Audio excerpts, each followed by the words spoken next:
भाग्य द्वारा बहु जन्म समान जीते न सत्संग मम च लभते पुरुष जदा বলছেন বহু জন্মের ফল মহারাজ ভাগ্যের উদয় তখনই তাকে সৎসঙ্গের প্রাপ্তি হয়। আজ আমাদের ভাগ্যের উদয় হওয়ার কারণে আমরাও ভাগবত কথা বলতেও শুনতে পাচ্ছি। তাই আসুন এই ভাগবত কথা আমরা শ্রবণ করব কেন? এই ভাগবত কথা শ্রবণ করলে আমাদের জীবনে কি পরিবর্তন হবে? তাই আসুন আমরা এই ভাগবত কথা শ্রবণ করব। तो प्रेम से बोले वृंदावन बिहारी लाल की सारे संसारे विषय विषय संगातुलधियो क्षणार्थं क्षेमार्थं पिबत सुखगाथा तुलशुधं किमार्थं व्यर्थं भो ब्रजत कुपथे कुशित कथे परीक्षि साक्षी श्रवणगता मुक्तोक्ति कथने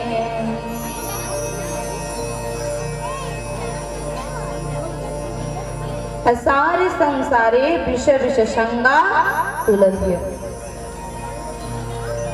এই অসার সংসারে বিষয় বাসনা সত্য জীব যদি ক্ষণকালের জন্য শ্রীমদ ভাগবত কথা রস পান করে তাহলে জীবের রক্ষা হয়। পরীক্ষি সাক্ষ্য শ্রবণগত মুক্তি কথা নেই কথা যে মুক্তি প্রাপ্ত হয় তার সাক্ষী আছেন একমাত্র পরীক্ষিত মহারাজ। আসুন আমরা জানি এই ভাগবত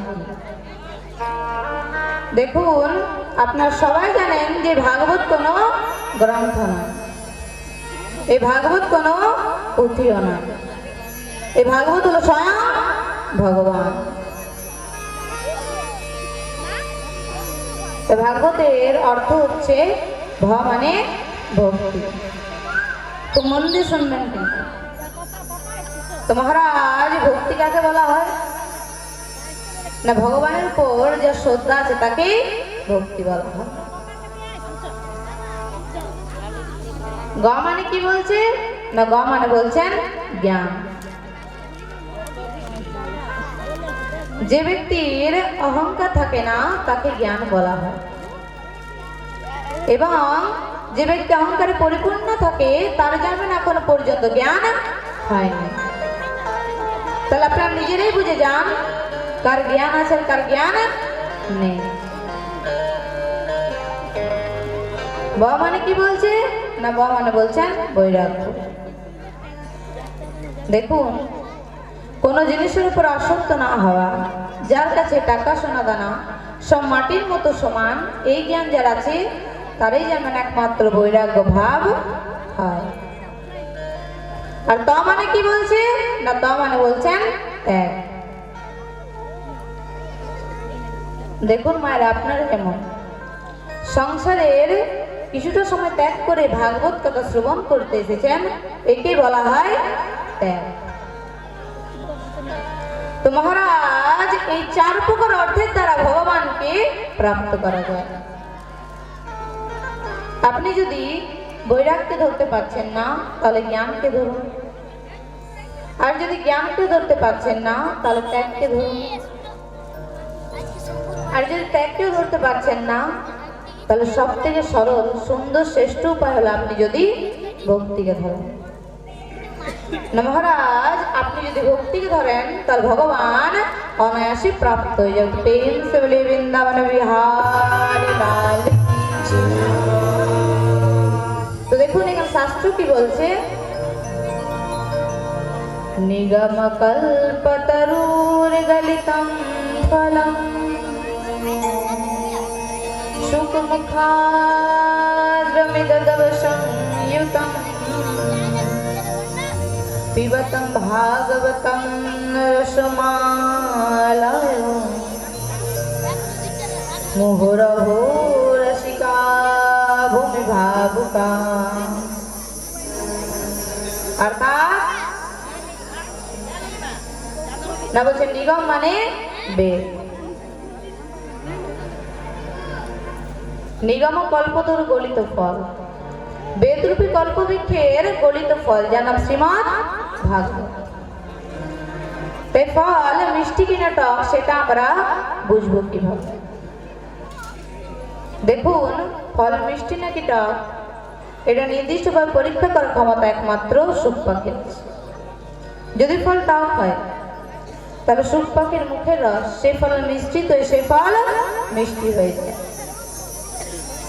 বলছেন শুক মুখাদ্রমিত দবসং ইউতম। তদ্রূপ শ্রী সুখদেবজির বৈরাগ্য ত্যাগ সাধনার ফলে এই ভাগবত কথা অতি অমৃতময় হয়ে গেছে। বলছেন পিবাতম ভাগবত। আচ্ছা, এবার আপনারা আমাকে বলুন, ভাগবত আপনারা পান করবেন না শ্রবণ করবেন? আচ্ছা, এর আগে তো অনেকবারে আমার তো ভাগবত হয়ে গেছে, তো আপনারা পান করেছেন না শ্রবণ করেছেন? আচ্ছা, কে কে শ্রবণ করতে চান দেখি তো? আচ্ছা, শ্রবণ করবেন। আচ্ছা, পান কে কে করবেন? আচ্ছা, তাহলে সবাই শ্রবণই করবেন নাকি? দেখুন, আমরা কিভাবে বুঝবো আমরা পান করছি না শ্রবণ করছি? পান করলে আমাদের জীবন সুন্দরভাবে পরিবর্তন হবে। যারা মদপান বা অন্যান্য নেশা করেন তাদেরকে বলছি তারা এইসব খেতেই ছেড়ে দিন। এবং যারা সে একই অশান্তি যেমন ঝঞ্ঝার বাড়িতে করেন তারাও ছেড়ে দেবেন। তো যারা পান করবেন তাদের জীবন সুন্দরভাবে পরিবর্তন হয়ে যাবে।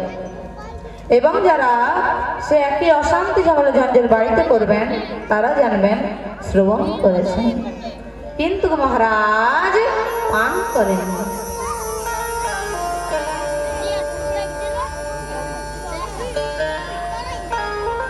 পিবাতম রসমালয় অর্থাৎ না বলছেন আলয় মানে ঘর। ভাগবত হচ্ছে রসের ঘর, আনন্দের ঘর। যে আনন্দ সিন্ধু সুখ রাশি শিকর সে তৈলা সুপাশি। না বলছেন যেখানে আনন্দের সাগর, সুখের সাগর, সেই সাগরে এক ফোঁটা রস যদি তিলক আনন্দে ভরে যায় তখন পুরো সাগরেই বাকি আছে মায়েরা। আচ্ছা, এই ভাগবত কথা আমরা কতক্ষণ পান করবো? আচ্ছা, আপনারা বলুন, এই ভাগবত কথা আমরা কতক্ষণ পান করতে যান? আপনারা 1 ঘন্টা না 2 ঘন্টা না মহারাজ 24 ঘন্টা? আজ 24 ঘন্টা কে কে পান করতে চান দেখি তো? আচ্ছা, এদিকে তো মনে মনে করছেন যে মহারাজ 24 ঘন্টা কিভাবে পান করব? না বলছেন মুহুরহ রসিকা ভূমি ভাবুকা, অর্থাৎ না রসিক এবং ভাবুক ব্যক্তিরা এই ভাগবত কথা অবরহ পান করে। তার জন্য এই ভাগবত কথা আমাদের অবরহ পান করা উচিত। তো দেখুন শাস্ত্র কি বলছে, হরি অনন্ত হরি कथाय अनंता कहाई सुनाही बहु विधि सब संता। सिया राम जय जय राम, राम सिया राम जय जय राम।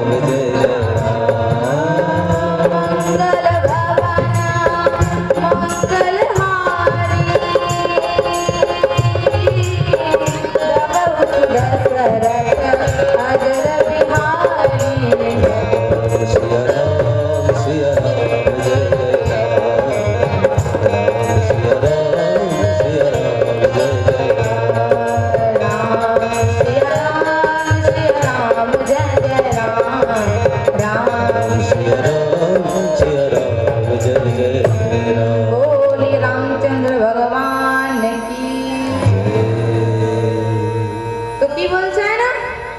मंगल हारी कथा अनंत। ना বলছেন ভগবান অনন্ত, ভগবানের কথা অনন্ত, যার কোনো অন্তই নেই। এই অনন্ত শাস্ত্রের মধ্যে আমরা ভগবান শ্রীকৃষ্ণের জন্মোৎসব কথা শ্রবণ করব। ভগবান শ্রীকৃষ্ণের জন্মোৎসব কথা দশম স্কন্ধের প্রথম অধ্যায় থেকে পঞ্চম অধ্যায় পর্যন্ত রয়েছে। তাই এখানে পরীক্ষিত মহারাজ শ্রী সুখদেব মহারাজকে বলছেন, কথিত বংশ বিস্তার ভবতা সোম সূর্যয় রজ্ঞাং চ বংশানং চরিতম পরম অদ্ভুতম। হে প্রভু, আপনি তো চন্দ্রবংশ এবং সূর্য বংশের পরম অদ্ভুত অদ্ভুত কথা বলেন, কিন্তু আমি যদুষ্য ধর্মশীলেশ্য নিতরাম মুনি সত্যম, যদুবংশের ধর্মশীল বলরাম এবং ভগবান শ্রীকৃষ্ণের কথা শুনতে চাই। তখন সুখদেব মহারাজ বলছেন, কেন তুমি ভগবানের কথা শুনতে চাও? নির্বৃত তর্ষে রূপগীয়মান ভব সদা সূত্র মনোভিরামা কৌত্তম শ্লোক গুণানুবাদান পুমান বীর্যেত বিনা পশুঘ্না। হে মুনিবর, এই ভাগবত কথা শ্রবণ করলে আমাদের কর্ম এবং মনকে আনন্দ হইতে পারে। এই ভাগবত কথা তাদের শ্রবণ করার অধিকার আছে। দেখুন, আপনার যে ভাগবত কথা সবাই শ্রবণ করতে এসেছেন, কিন্তু এই ভাগবত কথা সবাই শ্রবণ করার সৌভাগ্য থাকে না। একমাত্র যারা সাধু ব্যক্তি, যাদের বৈষ্ণব কর্তা বৈরাগ্য সাধন ত্যাগ আছে, তারাই ভাগবত কথা শ্রবণ করতে পারে। বলছেন, পৃথিবীতে এমন কোন সাধু ব্যক্তি নেই যে ভাগবত কথা শ্রবণ করে আনন্দ পায় না। তাহলে আপনারা নিজেরাই বুঝে যান যে আপনাদের বৈরাগ্য সাধন ত্যাগ আছে বলেই আপনারা এই ভাগবত কথা শ্রবণ করতে এসেছেন। এই ভাগবত কথা কারা শ্রবণ করতে পারে না জানেন? একমাত্র যারা আত্মঘাতী এবং যারা পশুঘাতী, যারা আত্মহত্যা করে এবং যারা পশু হত্যা করে, তারাই ভাগবত কথা কখনো শ্রবণ করতে পারে না। তো প্রেম সে বলে বৃন্দাবন বিহারী লাল কি। দেখুন, এখানে সুখদেব মহারাজ শ্রী পরীক্ষিত মহারাজকে বলছেন, বুঝলেন মহারাজ, আপনি কেন কৃষ্ণ কথা শুনতে চান? আপনি কেন ভাগবত কথা শুনতে চান? অন্যান্য কথাও তো আছে। তখন পরীক্ষিত মহারাজ বলছেন, হে প্রভু, পিতা মহামে সমরে মরঞ্জয়ী দেব ব্রতধাতীর্থেতি মঙ্গলে দুরত্যং কৌরব সৈন্য সাগরম কৃতান্তরম বশ্যপদমিস্মজৎপ্লবাহ। যে ভগবানের কৃপাতে আমার পিতামহগণ কৌরব সৈন্য শহরকে পরাজিত করেছেন, সে ভগবানের কথা আমি শুনতে চাই। যে সময় আমি আমার মাতার গর্ভে ছিলাম, সেই মুহূর্তে অশ্বত্থামা তার ব্রহ্মাস্ত্র আমার পর নিক্ষেপ করে। সেই মুহূর্তে আমার মাতা মাতুশ্চমে শরণাম প্রত্যয়া, উনার স্বর্ণাপন্ন হন এবং সেই ভগবান অঙ্গুরীশ রূপ ধারণ করে আমার মাতার গর্ভে প্রবেশ করেন এবং উনার শীতল বাতাসে আমি রক্ষা পাই। সে ভগবানের কথা আমি শুনতে চাই। মানে ভাগবত সপ্তাহ চলছে তো মায়েরা, খুব মন দিয়ে শুনবেন কিন্তু। তো সুখদেব মহারাজ কি করছেন?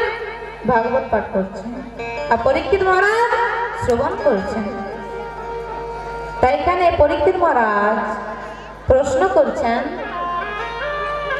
কি বলছেন? রহিনস্ততনয়া প্রত্তো राम संकर्षणस्तया देवक्या गर्भ संबंधो पूतो देहांतरंग विना। আপনি বলছেন যে বলরাম রোহিণীর পুত্র এবং দেবকী পুত্র বলেও গণনা করলেন, কিন্তু কিভাবে সম্ভব? একই ব্যক্তির পক্ষে দুই মাতার পুত্র হওয়া কিভাবে সম্ভব? কৃপা করে আপনি আমাকে এটা বুঝিয়ে দিন।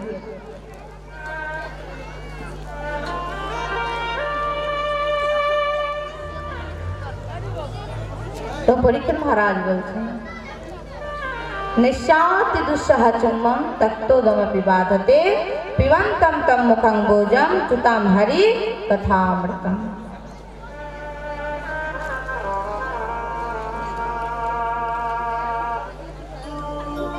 যেমন উদাহরণ খুব মন দিয়ে শুনবেন, কিন্তু যেমন একজন ডাকাত, তাকে পুলিশ অফিসার বলছে তোমার কাল ফাঁসি হয়ে যাবে, আর বলো তুমি কি কি খাবে। তো মহারাজ তাকে পনিরের সবজি দেয়া হয়েছে, পোলাও দেয়া হয়েছে, বেগুন ভাজা, পাপড় ভাজা, হাজার রকম সবজি বলছে তুমি খাও। তা আপনারা বলুন ওর কিরকম জীবন কাটবে? সে খাবার খাবে না মরার চিন্তা করবে? কাল ফাঁসি হয়ে যাবে, জীবটা বেরিয়ে যাবে। তো মহারাজ বলো হরি হরি বল। তো কোনো মতে খেতে ইচ্ছা করবে না। তো তদ্রূপ আজ পরীক্ষিত মহারাজজি, ওনাকে মৃত্যুর মুখে 7 দিন ব্যাপী আয়ু, উনি খেতে যাবেন, তো সেই সময়টা ওনার পার হয়ে যাবে, না খিদা লাগছে না তৃষ্ণা লাগছে। উনি বলছেন 7 দিনের মধ্যে আমার মুক্তি প্রাপ্ত করতে হবে, মুক্তির একমাত্র লক্ষ্য। তো সেই জন্য হে মায়েরা, আপনারা যারা যারা এখানে আছেন দেখুন, এত যে ত্যাগ করে এসেছেন, ত্যাগ করে যে বসে আছেন, একটু ত্যাগ করে বসে আছেন তবে ভগবানের জন্মকথা শুনতে পাচ্ছেন। নয়তো অনেক মায়েরা দেখবেন ঘরের ছাগল গরু ভেড়া মেয়ে ছেলে কান্না শুনে তৎক্ষণাৎ বাড়ি চলে গেছে, মানে তাদের সেই ক্যাপাসিটি নেই, ধৈর্য নেই। আর ধৈর্য না থাকলে কৃষ্ণ কথা শোনা যায় না। আজ পরীক্ষিত মহারাজজি 4 দিন ধরে তীর্থদিন পার করছেন। আর চতুর্থ দিনের দিন ঘটনা, যখন ওনার খাবার খেতে যেতে বলছেন, তখন উনি কি বলছেন? নিশ্চাতি দুঃসাহ চুম্বং তত্তোদমপি বাধতে পিবন্तं तं মুখং ভোজং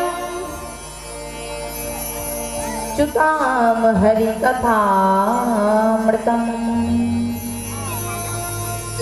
জল পর্যন্ত ত্যাগ করা সত্ত্বেও না কোনো বিকার বাধা দিচ্ছে। উনি সেটাই বলছেন সুখদেবজি মহারাজকে, হে প্রভু আমার কোনো বস্তুই বাধা দিচ্ছে না। তো বললেন কেন? না আপনার যে মুখ নিঃসৃত অমৃতময় ভগবানের কথা শুনতে পাচ্ছি, সে কথা শুনে আমার হৃদয় পূর্ণ হয়ে যাচ্ছে। সেই জন্য আপনি আমাকে নিশ্চিন্ত শ্রীমদ্ ভাগবত কথা শ্রবণ করেন। তখন আমাদের সুখদেবজি মহারাজ বলছেন, হে পরীক্ষিত, सम्यक व्यवसिता बुद्धि स्तवरार्जे सत्यम वासुदेव कथा यांते जग जाता निष्ठिकी रहते। हे राजर्षि सत्यम, তোমার বুদ্ধি আজ সম্যক ব্যবসিতা বুদ্ধি হয়েছে। দেখুন বাবারা, মায়েরা ধ্যান দিয়ে শুনবেন, আমরা যদি বিষয় আনন্দে আছি তাহলে সেটা বাস্তবিক বুদ্ধি নয়। কেন? কারণ আমরা রোজগার করলেও খেতে পাবো, না রোজগার করলেও খেতে পাবো। আমার কপালে, আমার ভাগ্যে যদি ভালো মন্দ খাবার আছে তো নিশ্চয় পাবো। দানে দানা पे खाने वालों का না। আর যদি কপাল নেই তো দেখবেন বড় বড় অধপতি বাড়িতে थोड़ा पानी पिला दो ना, थोड़ा पानी पिला दो ना, জলের জন্য ছটফট করে প্রাণ যাচ্ছে। তাই বলার তাৎপর্য হচ্ছে যে পরীক্ষিত মহারাজজিকে শ্রী সুখদেব মহারাজ বলতে চান, তোমার যে বুদ্ধি হয়েছে বাবা, এই বিষয় বাসনা থেকে মুক্ত হয়ে যে ধর্মপত্র শুনতে চাইছো, শিখতে চাইছো, সেই জন্য তোমার বুদ্ধি আজ বাস্তবিক শাস্ত্রিক বুদ্ধি হয়েছে। বুদ্ধি তিন প্রকার, খুব মন দিয়ে শুনবেন। এক নম্বরে বলছে শাস্ত্রিক বুদ্ধি, দু নম্বরে বলছেন রাজসিক বুদ্ধি, তিন নম্বর বলছেন তামসিক বুদ্ধি। তো শাস্ত্রিক বুদ্ধি কি করে না ধর্মপথে নেই, দেশ সমাজ রাষ্ট্র নতুন নির্মাণ করে। রাজসিক বুদ্ধি কি করে না মহারাজ ভোগ বাসনা বাড়ায়, ঘর বানাবো, তালিকা বানাবো, এই করবো এই করবো। আর তামসিক বুদ্ধি কি করে না মহারাজ পরকে কষ্ট দেয়, অন্যায় অত্যাচার বিবিচার করে। তো এই পরীক্ষিত তোমার বুদ্ধি আজ বাস্তবিক বুদ্ধি হয়েছে। যেমন বুদ্ধি আসলে হওয়া দরকার তেমনই হয়েছে। তো বললেন কেন না বলছেন এই জন্যই তোমার মস্তিষ্কে একমাত্র শ্রীমদ ভাগবত কথা শোনার ইচ্ছাটা উৎপন্ন হয়েছে। वासुदेव कथाएं आनते जद जाता निष्ठिकी रहते, অনায়াসে ভগবান শ্রীকৃষ্ণের কথাতে রুচি উৎপন্ন হয়েছে। যাই হোক, বলছেন ভগবানের অমৃতময় কথা যে শোনে আর যে বলে আর যে প্রশ্ন করে, এরা তিনজনে গঙ্গা জলের সমান পবিত্র। প্রেম সে বলে ভাগবতী গঙ্গা কি।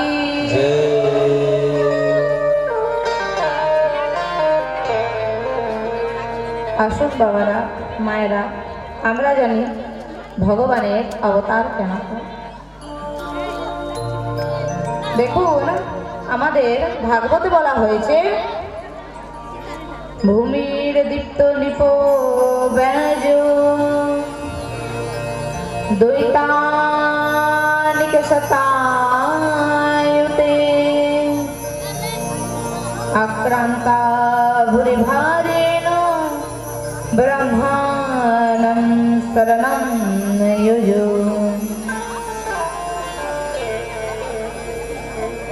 এবং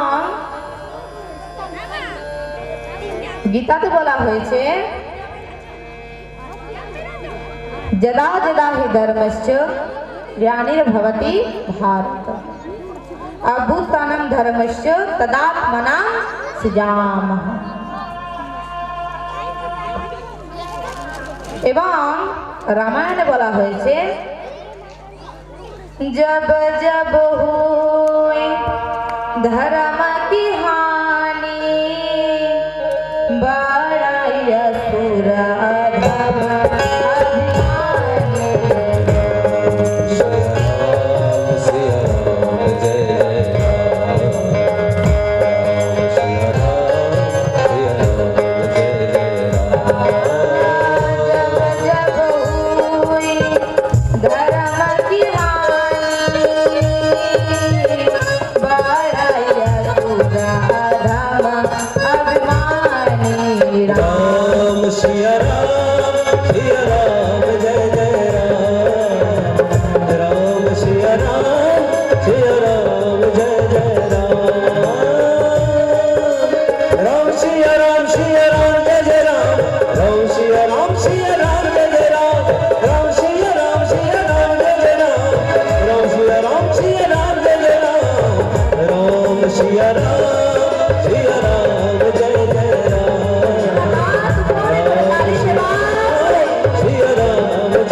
जब जब हुई धर्म की हानि बड़ा ही असुरधम अभिमानी। ভগবান বলছেন যখন যখন এই ধরাধামে অনাচার বিবিচার হয় তখন আমি অধর্মকে নাশ করার জন্য জন্মগ্রহণ করি। কিরকম ধরতী দেবী ভয়াক্রান্ত ছিলেন বা বর্তমানে কিভাবে আছেন, আসুন আমরা তার বিষয়ে শুনি। এর 5টি মানবিন্দু আছে, খুব মন দিয়ে শুনবেন। কিন্তু এক নম্বরে বলছে মা। মা মানে নারী জাতি। যত্র নারী পূজ্যন্তে রমন্ত্র তত্র দেবতা, যত্র নারী পূজ্যন্তে তত্র দেব ফলা ক্রিয়া। বর্তমানে মহারাজ নারী জাতির ওপর যেভাবে অনাচার বিবিচার হচ্ছে, ত্রেতা যুগে একটি রাবণ ছিল। সে মা জানকীকে অপহরণ করেছিল। বর্তমানে তো ঘরে ঘরেই রাবণ, ঠিক তো? বর্তমানে তো घरे घरे रावण। अब हर घर में रावण बैठा, इतने राम कहाँ से लाओ? बोलिए आप लोग, इतने राम कहाँ से लाओ যে নারীদের সম্মান রক্ষা করবে, নারীদেরকে বাঁচাবে? রাম এবং রাবণের মধ্যে অন্তর কি জানেন? রাম মানে না বলছেন মাতৃভাব পরদার এসো, পরের মা বোনকে যে নিজের মা বোন মানে। আর রাবণ মানে পরের মেয়ে, সেটা ভোগ্য বস্তু, যেটা মহারাজ থাকে। আজ প্রায় সবাই চিন্তা করে দেখুন, নিজেদের মেয়েকে সবাই ভালোবাসে, কিন্তু মহারাজ পরের মেয়ে দেখলে মন খারাপ হয়ে যায়। এটাই হচ্ছে রাবণের লক্ষণ। আচ্ছা, এবারে এখানে যে আমার দাদার আছে, আমার ভাইরা আছে, আমার বাবার আছে, আপনারা বলুন, আপনার রাম না রাবণ?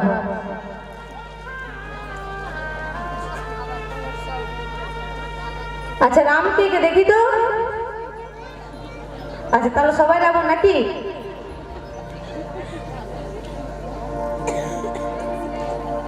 আচ্ছা, তাহলে সবাই রাবণ নাকি?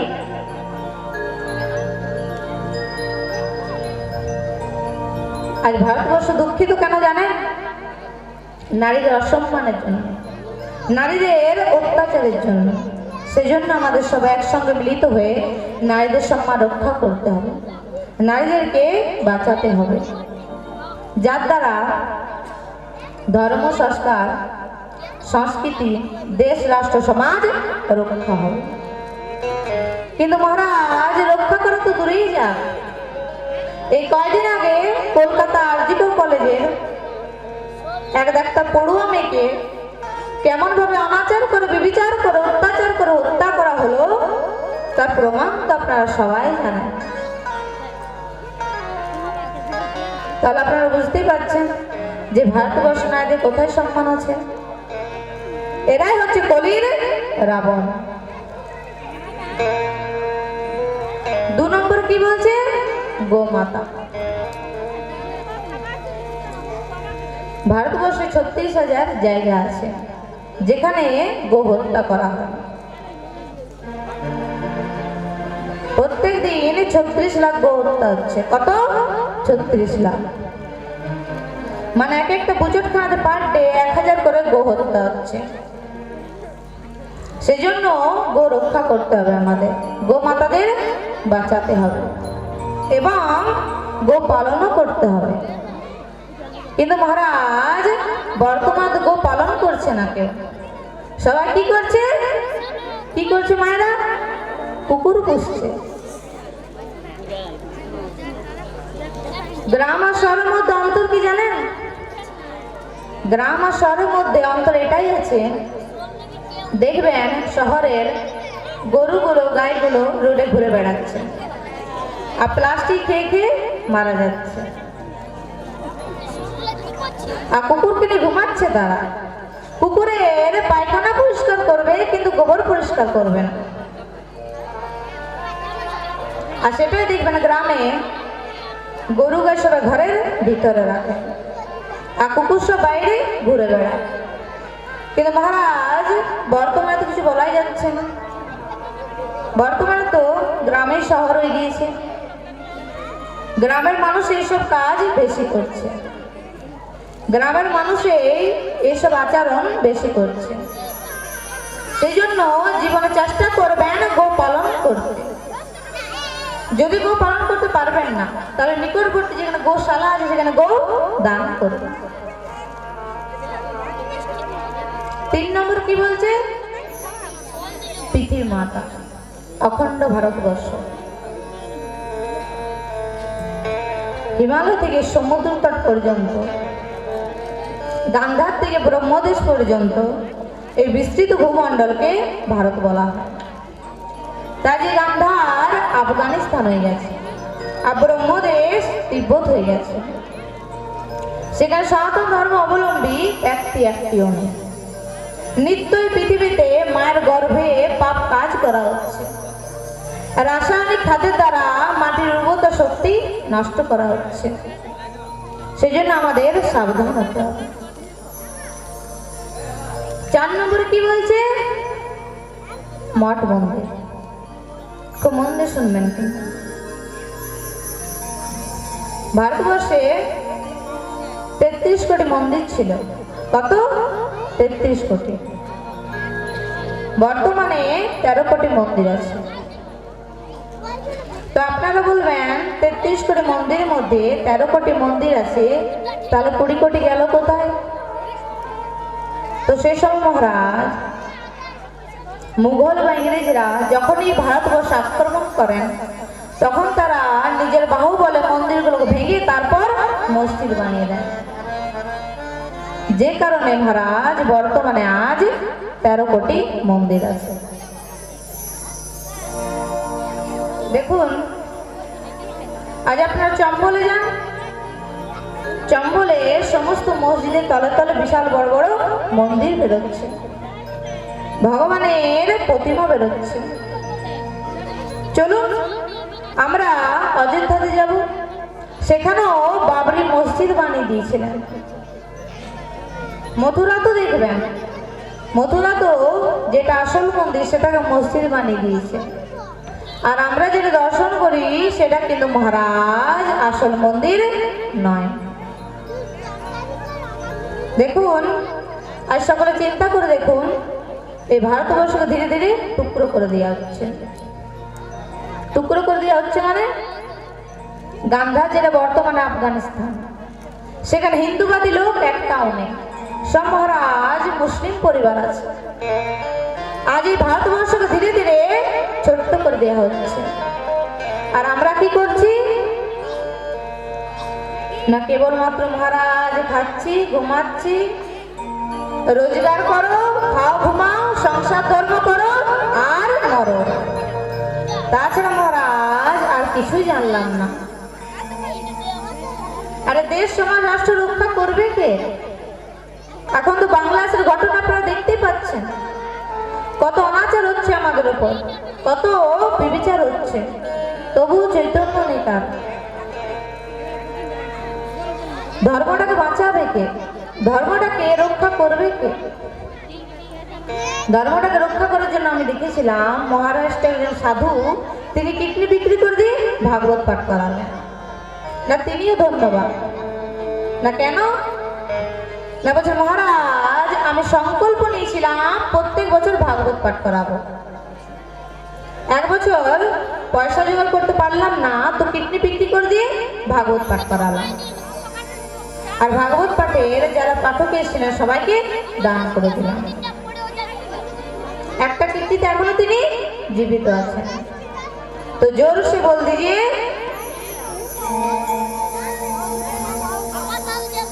5 নম্বর কি বলছে? ধর্মগ্রন্থ।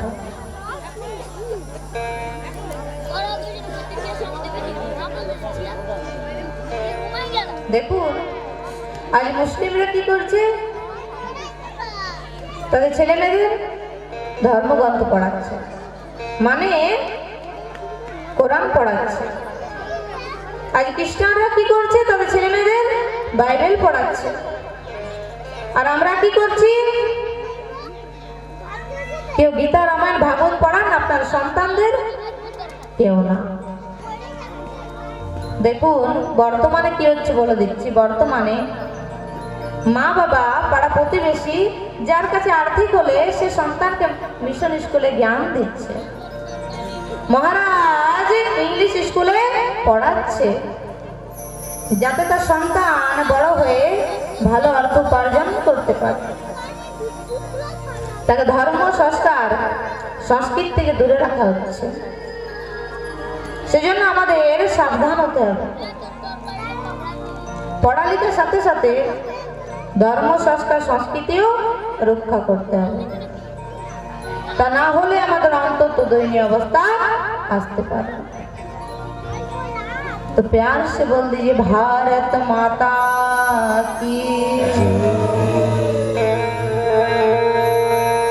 তো সেই জন্য ভক্তি মহারানী বলছেন এই ভারতে আমি থাকবো না। যেখানে নিত্য মন্দির ভাঙা হচ্ছে, নিত্য ধর্মগ্রন্থ জ্বালানো হচ্ছে, সে ভারতে আমি থাকবো না। এই মতো অবস্থা যখন পৃথিবী দেখেন, দেখার পর এত জোরে জোরে চিৎকার করে কাঁদেন আর কাঁদতে কাঁদতে ভগবানকে প্রার্থনা করেন, হে প্রভু আপনি তাড়াতাড়ি আসুন। এই সমস্ত হিন্দু সম্প্রদায় তারা কাপুরুষ হয়ে গেছে, তারা আমি আমার ছাড়া কিছুই জানলো না। আপনি না এলে ধর্মটাকে বাঁচাবে কে? আপনি না এলে ধর্মটাকে রক্ষা করবে কে? সেই জন্য তিনি কাঁদতে কাঁদতে বলছেন, भारत में फिर से आजा मुरली बजाने वाले।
जय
बोले वृंदावन बिहारी लाल की, भारत माता की, आज के आनंद की, सत्संग समाज की, बालेश्वर धाम की, नमः पार्वती पते हर हर।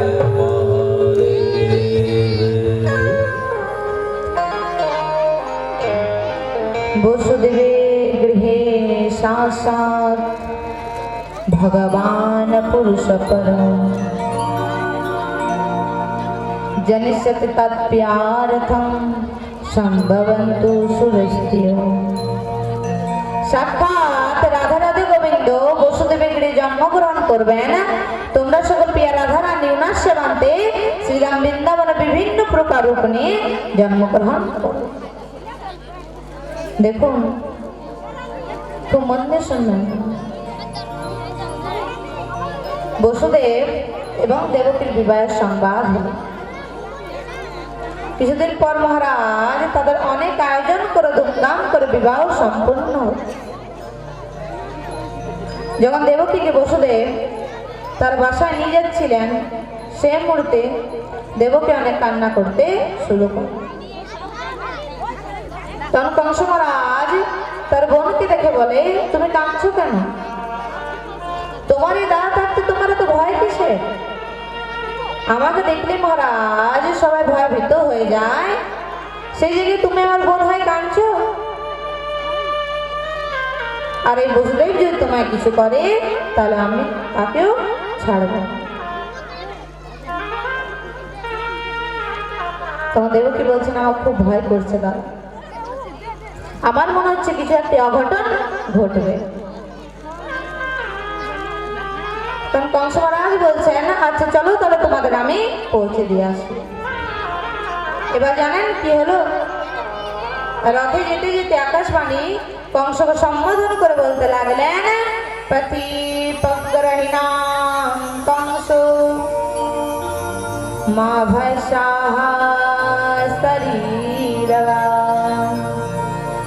অষ্টম গর্ভ হন্তায় বসে বুধা। ও হে মূর্খ, যাকে তুমি রথে বসিয়ে নিয়ে যাচ্ছ তার এই অষ্টম গর্ভের সন্তান তোমায় হত্যা করবে।